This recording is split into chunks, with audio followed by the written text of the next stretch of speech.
and welcome to the CUInsight Network podcast. My name is Lauren Culp. I'm the publisher and CEO at CUInsight.com, and it's my job on this show to have conversations with the thought leaders who support the credit union community.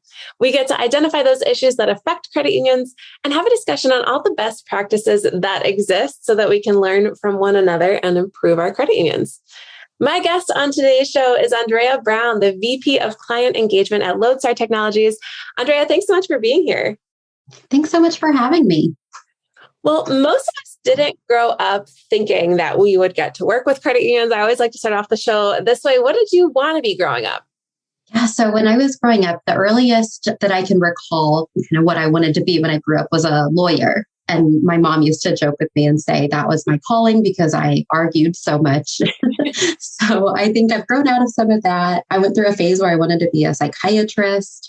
But then when it was time to actually go to college, kind of declare what I was going to be, I really thought I was going to be a high school math teacher. So I went through a few years of college for education. And then when I had my first in-class observation experience with students in a high school setting, it didn't take me long to realize that that was not what I was meant for. I realized quickly I didn't have the patience for that. And so I went to the advisor at the College of Business and said, okay, this isn't for me. You know, I love numbers. I love math. I think that I'm more suited for the business world. And so she tried to push me towards an accounting degree because of the numbers, but that really wasn't my calling either. And so I tried for marketing and fell in love with it.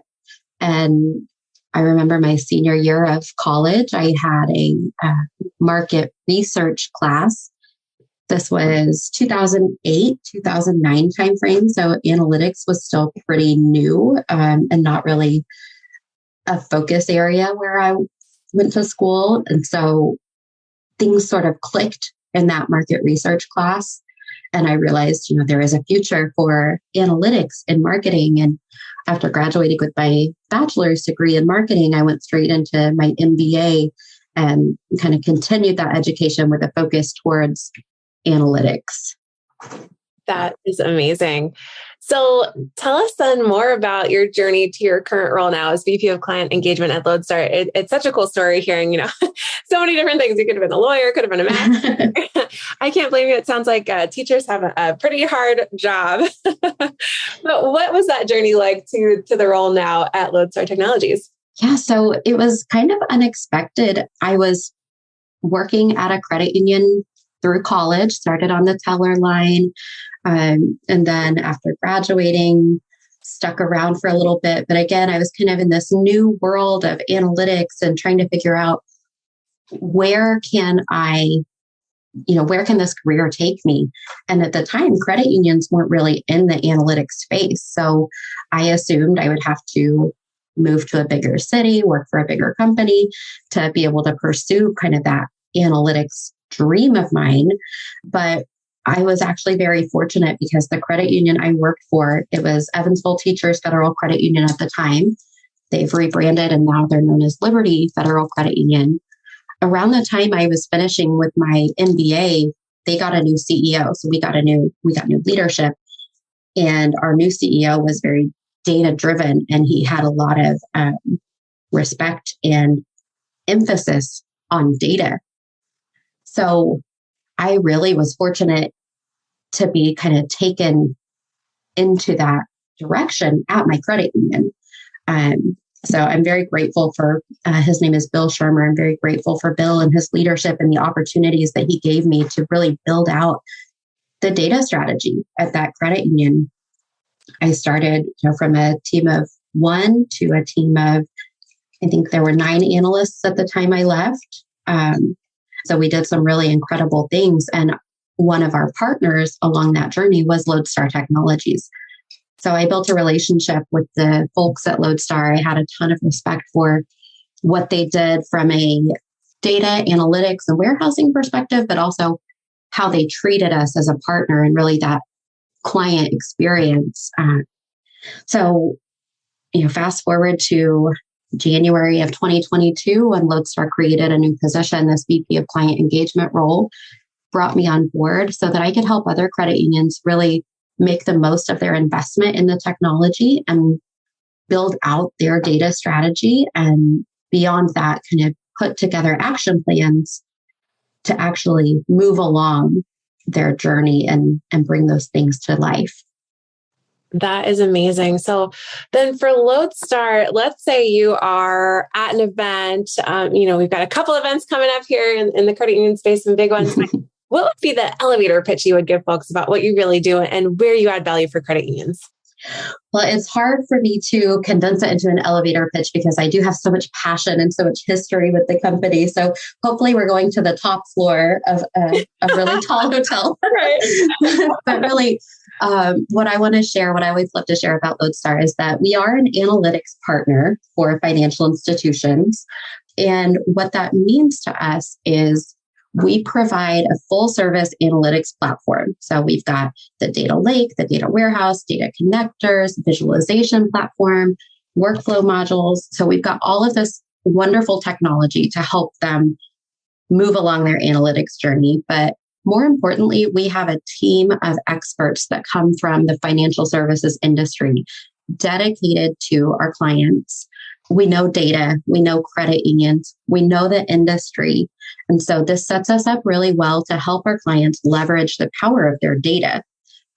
We want to empower our clients to spend less time pulling and preparing and understanding data from all of their disparate data sources. And we want them to be able to spend more time digging into that data and understanding what it means and how it can support them on their journey.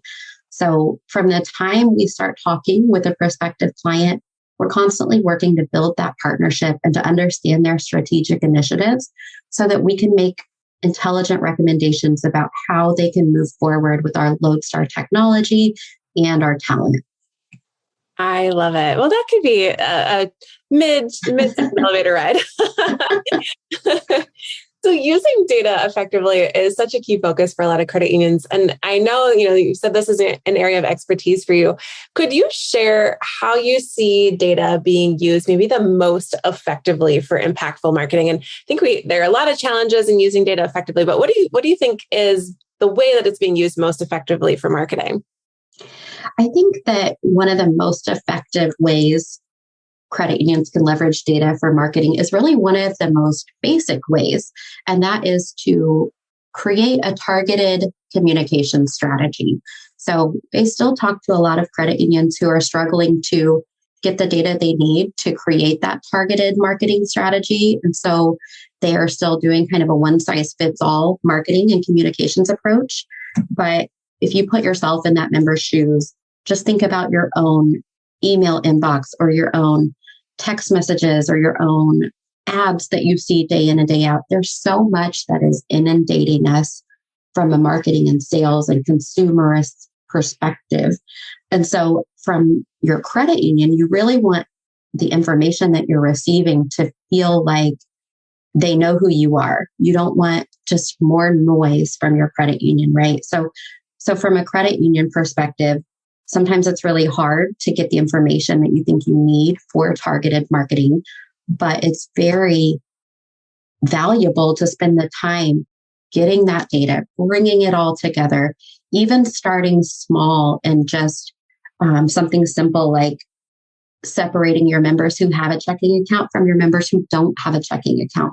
This is going to allow you to be more effective in your communications and your marketing strategy. It's going to make your members feel like you know who they are a little bit better. And it's going to help you have just overall more success in your marketing and your communications. That's so true. I think, maybe years back, there was kind of the idea that if we target you so specifically, it might feel kind of like Big Brother, like we know who you are. But now I think it's really expected that we receive targeted communications that are really tailored to what we're looking for and who we are as consumers. And so cool to hear. And what would your advice be to credit unions where maybe there's siloed data, whether that's in separate programs? I've heard of some even with, still some paper documents out there. What would your advice be there?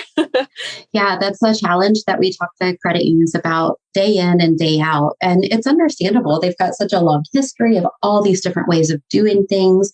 Now we're getting into this digital transformation age, and credit unions have a lot of control and a lot of choice over the systems that they use, which is amazing in terms of being able to say, I want my members to have this experience for mortgage loan applications and this experience for online account opening and this experience for their ATMs. So credit unions have so much control, but that means they have so many disparate systems on the back end.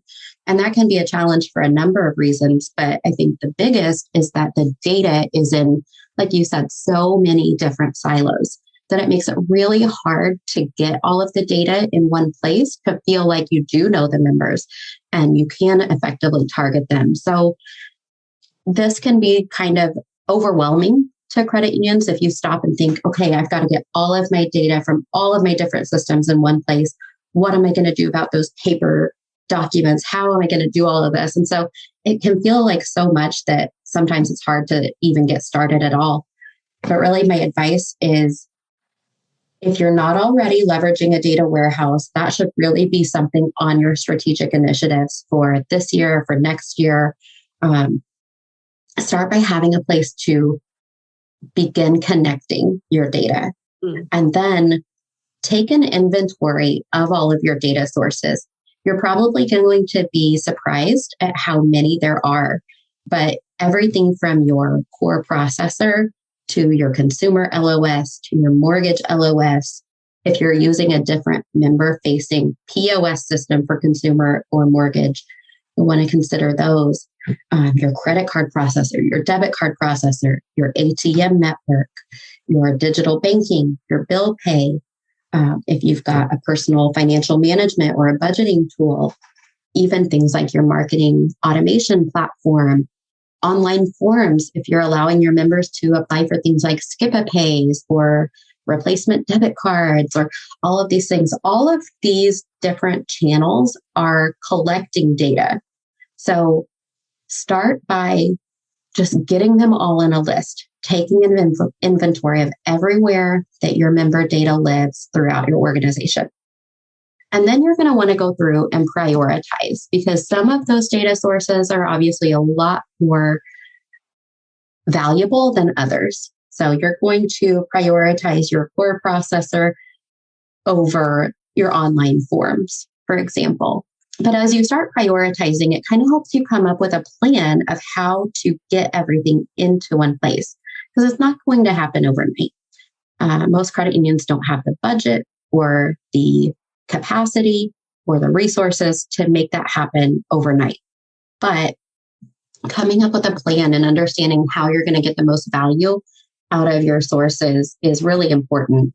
And a way I like to do that with clients is kind of just have some workshops. We like to do virtual workshops where we bring business units into a virtual meeting and just brainstorm of, okay, if you had all of your data, if that wasn't a constraint, what challenges do you have? What pain points do you experience? What opportunities do you have?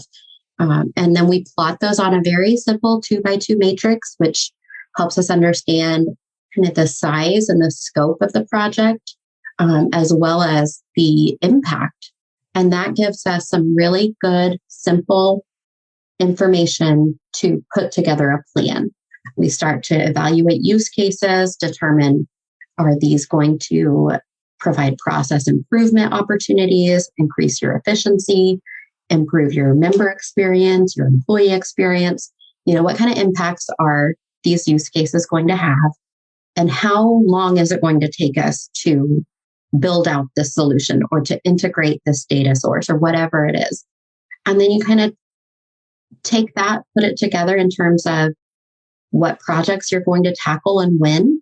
And it helps you just start small by getting some of those most impactful data sources in one place. And then it's a journey. We always talk about, your analytics journey. You're not going to have everything in one place really ever, because you're constantly changing and adding and converting and bringing in new data sources. But having that roadmap that is very tangible and tied to use cases and tied to business value, I think is going to help credit unions feel like they have control over all of those siloed data sources and feel like they have a plan to get things together and to be using the data effectively. And that's so much good information. And I think as credit unions all kind of grow and evolve with the world around us, it's so critical that we're able to really connect that data. The future is really data driven. And so I know when you're thinking about the marketing side, we often hear that what gets measured is what gets done. And of course, I know you focus then on not just doing the marketing, but then also really analyzing the results of those efforts. And so I'm curious about what that looks like for credit unions to maybe track and analyze the effectiveness of these marketing campaigns and any things that you're looking at specifically when you're doing that. Oh, yeah. So marketing campaign tracking is near and dear to my heart. As I mentioned, my undergraduate degree is in marketing. And then when I worked at my credit union, I was part of the marketing department. We built our analytics team under the marketing umbrella. So this is something that I have a lot of passion for. And I have felt the pains very intimately in my past life, trying to roll out new marketing campaigns, but not effectively being able to measure the results. And as part of a data-driven organization, that's just not acceptable anymore, right?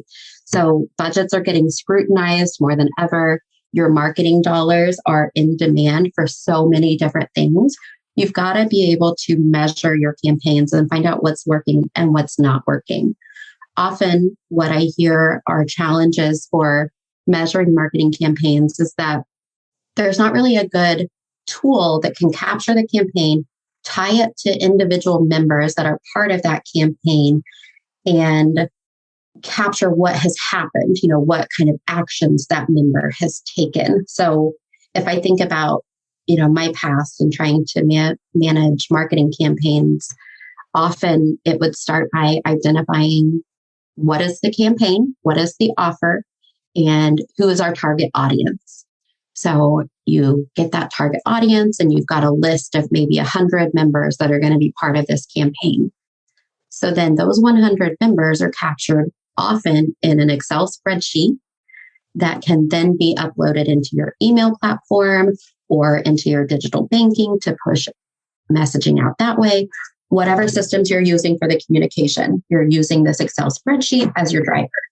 So the problem then is that your Excel spreadsheet is where those members are stored. So then anytime you want to update their results, you've got to go back to that spreadsheet. There's going to be a lot of manual updates, pulling data from multiple sources, tying it all together through some VLOOKUP functions or pivot tables or whatever functionality you're comfortable with.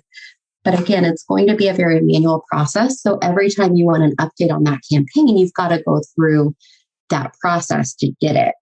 The way that we have seen this improve and the way that we've been able to work with clients to provide a tool to measure that campaign effectiveness is by giving them a tool. Again, we're going to bring all of their data into a single warehouse where they get that full picture of the member, and then they identify the members that are part of that campaign and they flag them to include them in that campaign. And then the next step is really to define your success. So what are you looking for from this campaign? Let's just, again, take a simple example of a checking account offer. So we've got 100 members that we flagged as part of this checking account campaign. Now we've defined our success that they have to open a checking account. We've got to see a new checking account hit the core.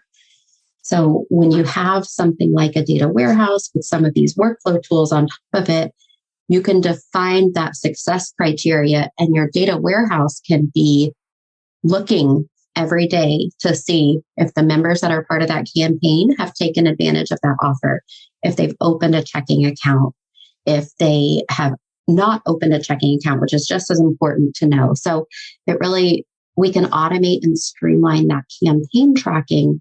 That way, when your marketing team is coming in the morning, they're not pulling in data into spreadsheets, updating graphs, things like that in a manual capacity. They're simply opening a dashboard and they can see the results of any campaigns that they've got running and they can drill down and see, are we having more success in a certain area, in a certain age range, through a certain channel. So there's a lot that can be done to increase your ability to manage that marketing campaign success. That's critical right now as your budgets are getting tighter. You've got more ways to be spending the money. Now you've got a whole set of data that can help you drive that marketing strategy. You know what's working, you know what's not working, and you know where to invest your marketing dollars. That is wonderful information. And I think the process there of really tracking your marketing community, I mean, you hit it right on the head with what is sometimes easy, like a spreadsheet is maybe not the most effective long-term. I know credit unions have been known for their good member service for so long. That's kind of been the thing that credit unions have. But in a digital age, what members are considering good service often may look like good member experience or user experience now. So in your opinion, what would you say a good personalized member experience looks like in today's world? And how does Lodestar really help support credit unions in that process? Oh, I love this question. I think about experience a lot, and I think about how hard it is for credit unions right now because, like you said, they are known for good member service, but that's not the same as member experience. And credit unions are not just being compared to each other, and they're not just being compared to banks anymore. They're being compared to everyone across industries. They're being compared to Amazon, to Uber, to all of these different really slick experiences that are sometimes feel hard to live up to as a credit union. I have an example of an experience that I had recently that has really been sticking in my mind as far as how good this experience made me feel. It was outside of the credit union world, but I've been thinking a lot about how it applies to credit unions. So my example is Instacart. So the online grocery delivery, grocery ordering service, which I don't know how people survived the days where they had to go to the grocery store. That feels like a lifetime ago. I rely on Instacart and Shipt and all of the convenience and delivery services.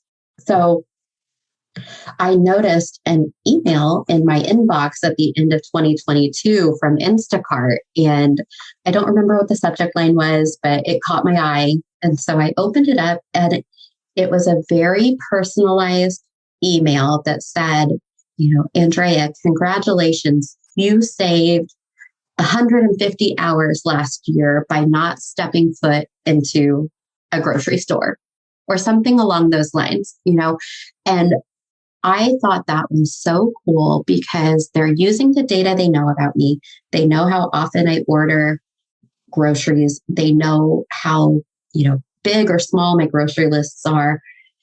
They have been able to translate that into how much time it would take me if I had to actually leave my house, go to the grocery store, get all of my items, check out, come back to my house. They had all of that data, and they had put the two together to present to me the value that they gave me. And they positioned it in a fun way of, you didn't spend these 150 hours in the grocery store. And so you were able to spend these hours doing other things with your time. And I thought that was so cool. And here I am 6 weeks later, still thinking and talking about it because it was such a small thing, like grocery shopping. But it was true. I hate having to stop what I'm doing, go to the grocery store, pick out all of the things, deal with the crowds, and then come back to my house and put everything away. And so it got me thinking about what I was able to do with that extra time. Because I have this service, I pay for this service. I pay a little bit more for the groceries. I understand all of that, but it's worth it to me. And they are sealing the deal by presenting that value directly to me based on my personal data. So I thought that was so cool. And I've been thinking a lot about how credit unions can do that. Credit unions can use the data they know about their members to really personalize their experience. They can tell them, we saved you this much money by refinancing your auto loan. Or they can tell them, you earned this much in dividends, or you earned this much in credit card points, or they can capture all of that value. The credit unions have all of the data to know what members have done what actions. They have the data to translate that into value, and being able to connect the two and just deliver that directly to your members, I think does so much to reinforce that relationship and to show them that you know who they are and you care about them and you're providing this wonderful value to them. That is amazing. I love that story. I'm also a big user of Shipt shopping. I hate grocery shopping. So it saves, to your point, so much time. And I love that idea. We've seen everybody doing like a Spotify wrapped type of email here and things like that. But there are a lot of ways for credit unions to kind of get in on that personalized experience that really makes it feel like even in this big world that somebody knows you. So it's really cool. And as we look to the future, there are a lot of things in everyone's mind right now. I know the economy is one of them, but what are maybe those new trends that you're also seeing emerging in financial services? And what is your focus and Lodestar's focus for the road ahead? Yeah, so I think the big trend on everybody's mind in terms of data in the financial services space is really machine learning and the concept of artificial intelligence, advanced analytics, those sorts of things. So I talked to a lot of credit unions about this, and they're ready to start getting into this space. So machine learning is not new. A lot of big companies have been using it for years, but it is still pretty new in the credit union world. And people just aren't sure about how to get started with it. So I think we're going to see a lot more credit unions venture into the machine learning space this year. And I think it's really relevant because they're experiencing tons of challenges that maybe we haven't been through these challenges before, or maybe we have, but the old ways of tackling them just don't work and don't make sense anymore. So now it's really exciting and energizing to see credit unions starting to express interest in these new ways of tackling their problems. So one of the biggest ones that comes to mind is attrition and member retention, right? So this is something we're hearing from a lot of credit unions. They're struggling with this right now, whether that is they are losing members or they're not adding members at the same rate they were before. They're really hyper-focused on member growth in terms of acquisition, retention, and attrition. So we're talking to credit unions about using their data to identify members who are at risk for leaving their credit union. How early can we identify that somebody is at risk of leaving? And then how do we give you that data so you could intervene, reach out and maybe offer them some type of loyalty reward or reach out with an offer for a new product?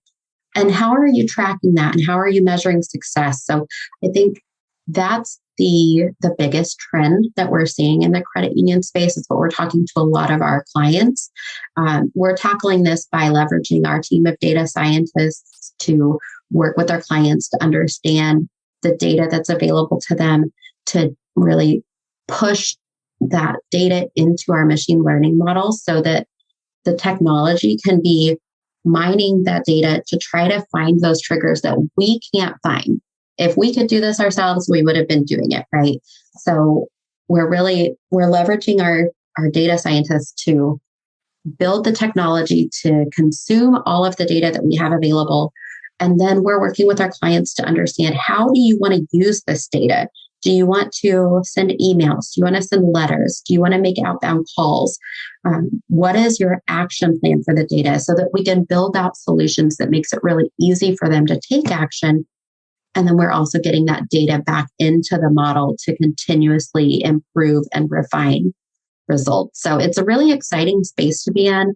It's fun to have these conversations. Like I said, credit unions are starting to get more confident and comfortable and interested in this space. So we're really collaborating with them openly and transparently to build out solutions that make sense. Well, there is just so much good information there. And I love the insights that you have about where financial services is going and where Lodestar can really help credit unions to be on the cutting edge of that. And as we wrap up the show, I always like to have some fun with rapid fire questions to let our listeners get to know you a little bit better. We say that the questions are rapid, but your answers don't have to be. So, Andrea, if you're ready, I will dive right in. Yeah, let's do it. All right. What is a recent purchase that you didn't know you needed that has just become something you cannot live without?